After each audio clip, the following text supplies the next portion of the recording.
With just days until the mandate to form a coalition expires, both sides are racing to form a majority coalition, making unprecedented offers and sacrifices.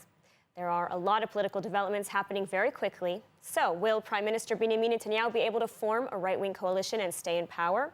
Or will he be replaced by Yair Lapid and Naftali Bennett after an unprecedented 12 years as Israel's Prime Minister? Joining me to discuss is former member of Knesset for the Yesh Atid party, Rabbi Dov Lipman, and Amir Weitmann, head of the libertarian caucus in the Likud. Welcome. So let's start off with the obvious question. People are probably wondering about this the most. Will Netanyahu be unseated? What's it looking like at this point? Rabbi Lipman, let's start with you.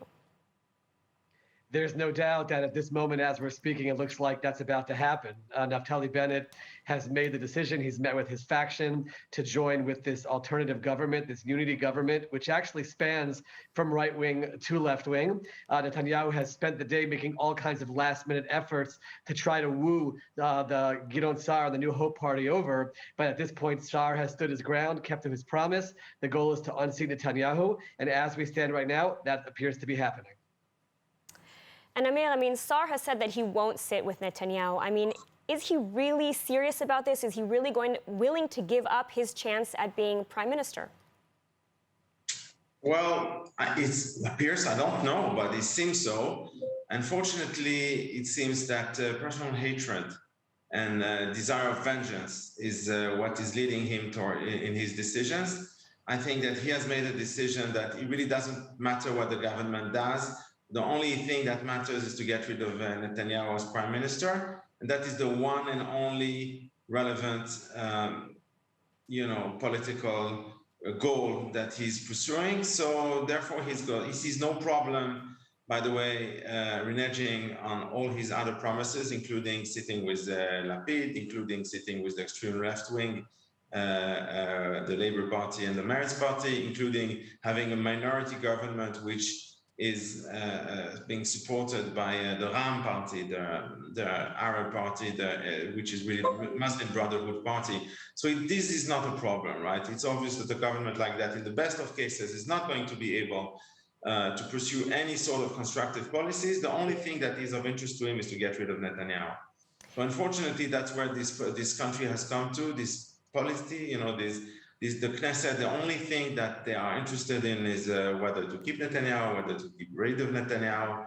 It's frankly very, very sad that Israeli politics have. Rabbi Lipman, how did we get to this point where you have all these politicians on the right, Naftali Bennett, Gidon Sa'ar, who are simply unwilling to sit with Netanyahu to the point where they're willing to go with a more left-wing government?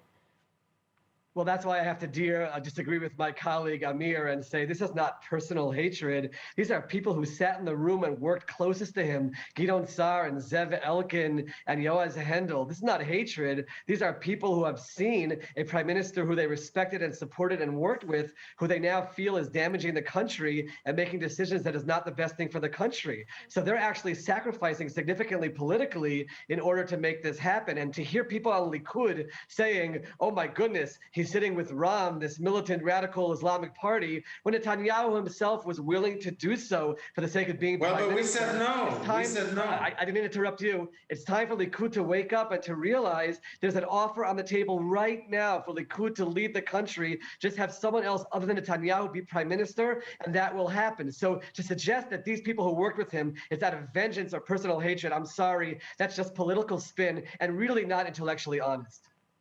Well, I would say two things. First of all, I personally have no problem with getting rid of Netanyahu. I personally think he should be stepping aside, just to be clear and on record. I think indeed he's got too much opposition. I think at some point, politicians need to know how to step down. Unfortunately, Netanyahu missed the majority by a little bit, but he should be stepping down. This I agree with the former Knesset member Lipman. Having said that, the main thing that stands between the right-wing government and the reality is simply that Bennett and Gidon Sa'ar are frustrated. The reality is that they are not in the league of Netanyahu. They're very, very, very far away from them. They are third-rate politicians with very little public support, 6-7 mandates, less than 5% support for Gidon Sa'ar, less than 6% support for Bennett.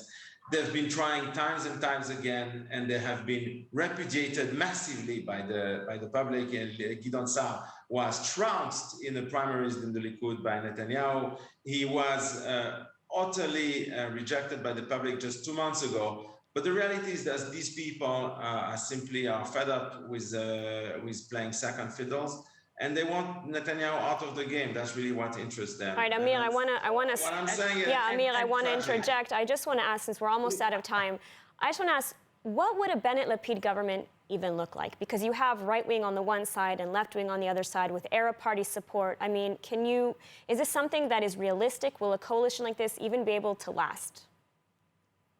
So first of all, just to make a point, Netanyahu offered these third-rate politicians, Bennett and Sa'ar, to be prime minister. Very sad. He should go just on that. First of all. Second of all, this government will be a government that won't do anything radical on security issues. They'll try to manage the country on a health level, on economic level, reunify the country. They will be tested. If there are security issues, there will be tests, and it could fall apart over that. But it can manage a country on a day-to-day level with everyone agreeing to put the extreme right wing and extreme left wing aside, and they have pretty even split of right, center, and left. So it absolutely can work, but it will be tested for sure, and we'll see how long it can last for. And what will happen to the right-wing bloc? What will happen to Netanyahu if he's replaced? Is this the end of his political career, or do you see him bouncing back? First of all, nobody knows. That's the reality. Netanyahu is very, very strong. He remains very popular.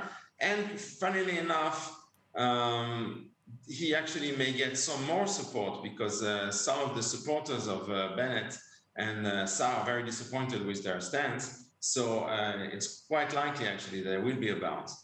Now, whether that means that he will be able to come back to power within the foreseeable future is a different story, because a government like this left-wing government, which is about to be created, is only being kept together by hatred, a personal hatred against Netanyahu. So long as Netanyahu is here, they have a reason to stay together. Whereas once actually the Likud chooses a new head, it will be much more difficult for them. And I don't think that Bennett will renounce so easily on being prime minister. So my take is that they actually will be very happy to have Netanyahu carry on as the head of the opposition, which gives them a reason to stay together and have this sharpness government, this government made out of very, very different people, who in the best of cases are not going to do anything productive. That's in the best of cases. I'm personally very fearful of very bad things, because when politicians are in power but they don't have public support, they tend to do extreme stuff to change their political position. And that is actually very dangerous. So I would be very happy to share in the optimism of Rabbi Lipman, and Bezrat Hashem, please God, I hope he's right. But all right, well, Amir, unfortunately, that is all the time we have. So Rabbi Dov Lipman, Amir Weitmann, thank you so much for taking the time to speak with us today. Thank you.